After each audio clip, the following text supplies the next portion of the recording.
తెలుగు భక్తి మార్గం ప్రేక్షకులకు నమస్కారం అండి. వీడియోలోకి వెళ్ళే ముందు ఒక విషయం, దయచేసి వీడియోని లైక్ చేసి ఛానల్‌ని సబ్స్క్రైబ్ చేసుకోండి. మరింత భక్తి సమాచారం మీకు అందించాలంటే దయచేసి ఛానల్ సబ్స్క్రైబ్ చేసుకోండి. వీడియోలోకి వెళ్తే నిన్న 4వ తారీఖు ఎంతమంది భక్తులు దర్శించుకున్నారనేది వీళ్ళు అప్డేట్ చేశారండి.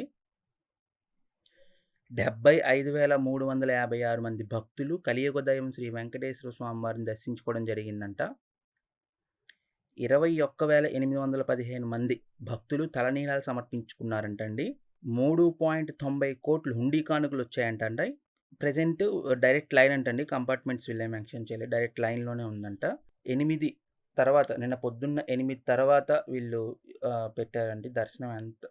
సర్వదర్శన సమయం 6 గంటల సమయం పట్టిందంట. ఇక్కడ హోమ్‌లో ఒక వార్త ఇచ్చారండి, చూడండి. శ్రీవారి ఆలయ 4 మాడవీధులను తనిఖీ చేసిన అదనపు ఈవో.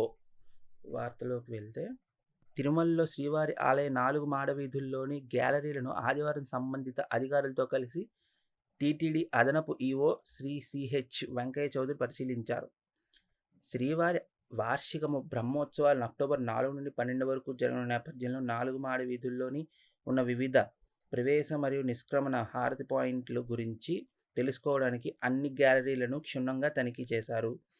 వాహన మండపం నుండి ప్రారంభమైన 4 మాడవీధుల్లోని గ్యాలరీలు, తిరుమల నంబి ఆలయం వద్ద కదిలే వంతెన, గ్యాలరీల వద్ద ప్రవేశ నిష్క్రమణ పాయింట్లు మరియు ఇతర సంబంధిత సమాచారాన్ని అధికారులు అదనపు ఈవోకు వివరించారు.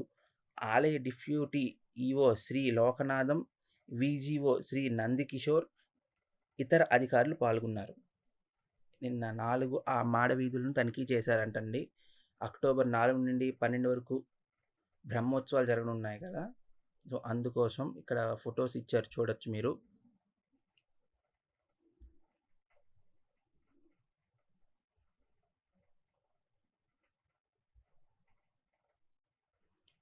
ఇదండి, మీరు చూడొచ్చు. అదండి ఈరోజు వార్తలు, తిరుమల విశేషాలు. సో పెద్దగా వార్తలు ఏం లేవు, పొద్దున్నే కాబట్టి. సో ఇదండి తిరుమల వార్తలు, విశేషాలు. ఎంతమంది భక్తులు దర్శించుకున్నారు, ఎంత సమయం పడుతుంది అనేది మీకు వివరించాను. దయచేసి వీడియో నచ్చినట్లయితే లైక్ చేయండి, షేర్ చేయండి. మరింత భక్తి సమాచారం కోసం మా తెలుగు భక్తి మార్గం ఛానల్ని సబ్స్క్రైబ్ చేసుకోండి. ధన్యవాదాలు.